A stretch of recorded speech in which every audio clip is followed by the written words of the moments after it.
తాపత్రయము అనే మాటకి అర్థం ఏమిటి అంటే, ఎదటివాడికి ఉంది అని ఏడిస్తే ఒక కన్ను పోతుంది.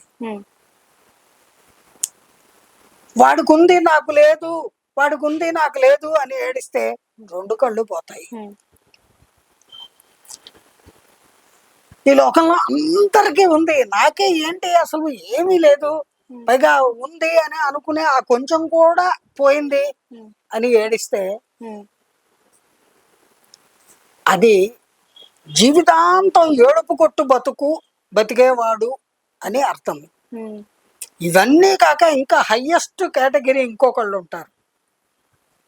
వాడికి ఉంది కదా, వాడి దగ్గర 1 కోటి రూపాయలు ఉన్నాయి కదా, నేను 100 కోట్లు సంపాదించాలి, వాడి దగ్గర 1,00,000 కోట్లు ఉన్నాయి కదా, నేను 1,00,00,000 కోట్లు సంపాదించాలి అనేటువంటి దురాశతోటి చెయ్యరాని పనులకి తెగబడతారు కొందరు. ఓవర్ నైట్ కరోడుపతిలు అయిపోవాలని, చెయ్యకూడని మనుషులు చెయ్యకూడని అకృత్యాలకి తెగబడతారు.